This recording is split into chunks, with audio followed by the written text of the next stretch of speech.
ప్రయత్నం చేస్తూ ఉన్నాం. మరి సంక్షేమం గురించి అయితే మీకు తెలుసు. సంక్షేమంలో కేసీఆర్ ప్రభుత్వం తెలంగాణ భారతదేశంలోనే ఒక స్వర్ణయుగానికి నాంది పలికింది. ఇగో ఈ చిరునవ్వులకు ఎట్లా వెలగడతారు? ఈ పెద్ద వయసులో ఉండే ఈ పెద్ద మనుషుల చిరునవ్వులకు ఎట్లా వెలగడతారు? ఈ ఆస్తిని ఎట్లా కొలుస్తారు? దయచేసి మీరు ఆలోచించాలి. మరి ఆసరా పెన్షన్లు మీరు దిగిపోయినాడు 27 లక్షల మందికి ఇచ్చేది మీరు పెన్షన్లు, అది 200 రూపాయలు. మేము 19 లక్షల మందికి అదనంగా పెన్షన్లు ఇచ్చినాం. మొత్తంగా 61,000 కోట్ల పెన్షన్. ఆడపిల్లల పెళ్లి చేయాలంటే ఇబ్బంది, ఆడపిల్లల పెళ్లి అంటేనే అప్పులపాలైపోయే పరిస్థితి. అట్లాంటిది 12 లక్షల మంది ఆడబిడ్డల పెళ్లిళ్ళు చేసిన ప్రభుత్వం మా ప్రభుత్వం. 11,743 కోట్లు ఖర్చు పెట్టినాం. నేను రాను బిడ్డో సర్కారు దవాఖానకు అనే పరిస్థితి నుంచి సర్కారు దవాఖానకి పోతా అనే పరిస్థితి తీసుకొచ్చి కేసీఆర్ కిట్లు ఇచ్చి ఇన్స్టిట్యూషనల్ డెలివరీస్ పెంచినాం. మొత్తంగా 1,500 కోట్లు ఖర్చు పెట్టాం.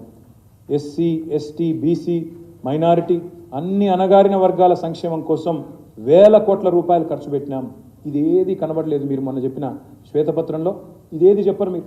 దళితుల కోసం మీరు మొన్న చెప్పిన శ్వేతపత్రంలో ఇదేది చెప్పరు మీరు. దళితుల కోసం పెట్టిన 92,640 కోట్లు చెప్పరు. ఎస్టీల కోసం పెట్టిన 43,936 కోట్లు చెప్పరు.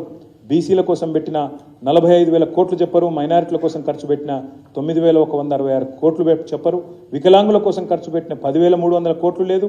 అదేవిధంగా ఇతర చేనేతల కోసం, ఇంకా రజకుల కోసం, నాయి బ్రాహ్మణుల కోసం చేసిన ఖర్చు గురించి రేఖా మాత్రం కూడా ప్రస్తావన లేదు. దళిత గిరిజన సంక్షేమం ఇప్పుడే నేను చెప్పిన. ఇవాళ 125 అడుగుల ఎత్తున్న అంబేద్కర్ విగ్రహాన్ని పెట్టినాము. దాన్ని ఎట్లా కొలుస్తారు? ఇవాళ టీఎస్ ప్రైడ్లో దళిత పారిశ్రామికవేత్తలకు ఇచ్చిన ధీమాని ఎట్లా కొలుస్తారు? సబ్ ప్లాన్లో ఒక నిబంధన పెట్టాం.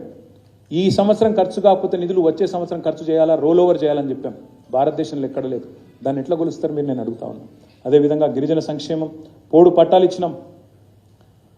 మన తాండాలు, గూడాలను పంచాయతీలు చేసినాం. స్వయం పాలన తీసుకొచ్చాం. 4 లక్షల ఎకరాల మీద అడవి భూముల మీద హక్కులు ఇచ్చినాం అడవి బిడ్డలకు. నగరం నడిబొడ్డున బంజారా హిల్స్లో ఆదివాసీ భవన్, బంజారా భవనాలు కట్టినాం. జోడన్ ఘాట్లో పోరాట యోధుడు కొమరం భీం పేరు మీద బ్రహ్మాండమైన మ్యూజియం పెట్టినాం. మా గౌరవనీయులు వేణుగోపాల్చారి గారు ఇక్కడే ఉన్నారు.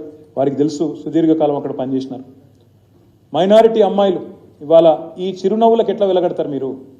మైనారిటీ అమ్మాయిలకు చదువులు దూరమైన అనే పరిస్థితి నుంచి ఇవాళ దాదాపు 60,000 మంది మైనారిటీ ఆడపిల్లలు ఇవాళ గవర్నమెంట్ రెసిడెన్షియల్ పాఠశాలల్లో ఒక్కో సంవత్సరానికి 1,20,000 రూపాయలు ఖర్చు పెడుతూ